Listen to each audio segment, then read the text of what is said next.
Hello everybody, and welcome back to the channel.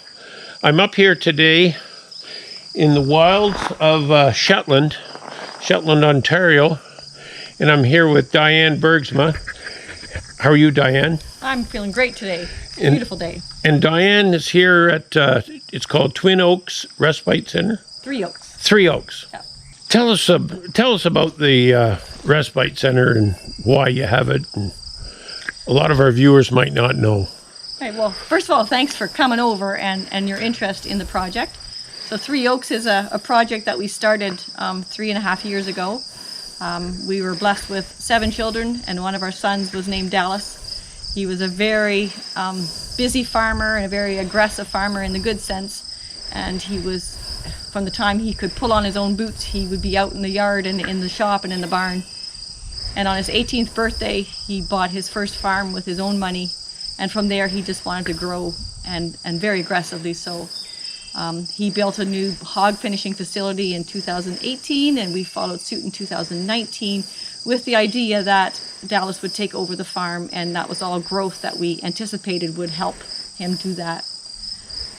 While we were growing and doing chores and doing farm life, we didn't see the mountain of stress that was bearing down on his shoulders, both from being a young farmer with lots of debt load and the insecurities that come with farming, like the pricing of your commodities and the weather, and also the trauma that he suffered as a member of the Dawn Euphemia Fire Department. And nobody had the tools to recognize where he was emotionally and mentally. And our son Dallas passed away by suicide on November 23rd, 2020. And in the wake of his loss, we learned of the statistics around mental wellness for both farmers and first responders. And we were dismayed at the huge numbers of them that suffer silently and who never seek out help until they get to crisis mode, and then often it's too late. So we started a charity called Three Oaks Cabin, and that is what we see behind us here. It's a 3-bedroom log home where we welcome farmers and first responders with a free stay at our log home, and to just take a rest and take a break from the stressors that they have in their life. They're welcome to use the woodlot for nature therapy. The trails are going in August, and so there'll be a few kilometers worth of trails in the woodlot. And just being out in nature sometimes recharges us, and it gives us an opportunity to restart. And we're hoping that our guests will take that time to reorient around what they believe is important. And we have partnered with the National Farmers Mental Health Alliance to prepare the mental health workshops and the workbooks that our guests are invited to use while they're at the cabin. And they come paired with computer modules that will walk them through the process. And it's just the basic mental wellness tools that they can take home. And our guests also receive a free follow-up therapy session from our partners at the National Farmers Mental Health Alliance. And we felt it was very important to partner with people who understood, or therapists who understood, the pitfalls and the triumphs of both farming and first responders. They're very unique professions that come with a lot of stress and often involve people who invest heavily into the lives of other people, who want to help other people, but who are not necessarily the first to line up to receive help. And so we felt it was important to have therapists on board who could really align themselves and understand where a person might be suffering. So our guests are able to use that workshops or the therapies while they're at the cabin. It's self-directed. The cabin also has a loft that we offer free of charge to any fire departments or other departments where they want to do a workshop around mental wellness. And everything is free of charge. And I think that is really important to stress, because hopefully it alleviates one more hurdle, perceived hurdle perhaps, but in some cases it might be a very real hurdle that financial restrictions might prevent someone from coming. And so we want to welcome everyone who is involved in these professions to come and just take a break and to live well. And ultimately we want to avoid this tragedy from striking other families, but also the tragedy of people living without hope or joy.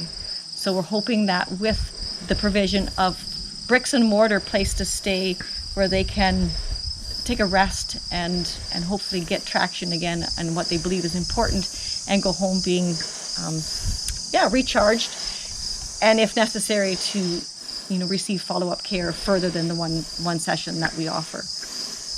We have 2 major fundraisers each year. Our June fundraiser is called Hard Miles, and it was a 5-kilometer run that we host in Mitchell's Bay every year. And we're very excited about our tractor parade called Shifting Gears, starting from Shetland, Ontario in a few weeks on August 17th. And if there are any viewers here who have a tractor in the shed, we warmly invite you to shine her up and sign her up on our website. It's on threeoakscabin.com. So how long is the tractor parade? Like how many kilometers or? It's about 12 kilometers. It goes down the country roads from Shetland to Florence, and it ends up at the community Florence, or the community center in Florence, for a barbecue for all our participants and their families if they choose to take their family.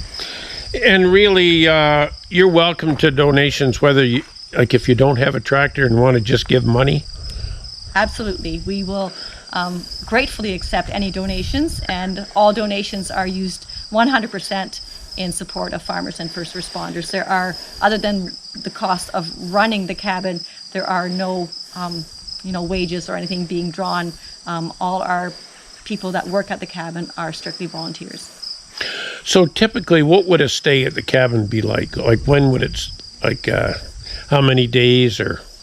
So all our guests are invited to register at our website, which is threeoakscabin.com, and you sign up very similar to an Airbnb, and the guests can either stay from Friday noon to Sunday evening or from Tuesday noon to Thursday evening, and that gives us time on Mondays to give a thorough cleaning and any repair or maintenance that needs to be done, and also on Friday morning. Okay. So, is it limited to just tractors or any kind of farm machinery, or what are you thinking? Oh, great question. Any kind of farm machinery. If there are ag input places that want to put in an airflow or a fertilizer spreader, anything like that, or a sprayer, any farm-related equipment is warmly welcome. And yeah, it's a great day to also get together with other farmers. It's been a very hard spring for many farmers in Ontario, so sometimes it just feels good to share your story and know that you're not the only person who's having a hard time. What about fire departments? Have you reached out to fire departments? Yes, a good old Don Euphemia will be heading up the parade as they did last year. They also provide the road closures for the parade, and we are counting on, but not confirmed, that the OPP will again take up the rear of the parade like they did last year. Yeah, I know we had a parade a year ago. The fire department couldn't do enough for us. It was unbelievable. Like, they led the parade, they followed the parade, they watched the road closures and all that kind of stuff. I think that the volunteer fire departments in Ontario are to a large degree unsung heroes. They provide so much, they contribute so much to our communities, and we also hope that with the parade that it showcases our farmers and first responders in a public setting, and that we can, as communities, thank them for the contributions to keep our communities safe and to provide food. And one thing I wanted to stress in the video is, and you've mentioned farmers a lot, but it is for first responders as well. Yes, absolutely. They also carry a lot of trauma, and often it's undealt with trauma, which unfortunately can have very terrible consequences. And so we just encourage both those communities, if you are suffering or if you know of someone who is having a hard time, to please reach out. Our registration is done very easily on our website, and that sometimes the most courageous thing to do is to ask for help, and it's not a sign of weakness, it's actually a sign of great strength, and that we encourage each other to be resilient, but that sometimes means that we reach out to community, and that within the communities we have the distinct honor and privilege to serve each other. Great. Well, thanks, Diane. I'm just real happy I could get out here today. And I hope everybody, you know, any farmers around that have a tractor and you want to get out and support this thing, I think it's a very worthy cause. It makes a really fun day to come drive your tractor from here to Florence and raise a little bit of money for the Three Oaks cabin. And we're also having a children's parade, actually. When we get to Florence, we're having a junior parade for the kiddos, and so that's an addition for this year as well, and we're very excited to take that on. Great. Well, it sounds like a great project. Thank you very much, Dennis, for checking in. Thank you. Well, that's going to about do it for this video. I just want to remind everybody, Three Oaks Cabin, Respite Center, Respite Cabin in Shetland, Ontario. They're having a tractor parade August 17th. So come on out and support the cabin and other farmers. And we'll see you then.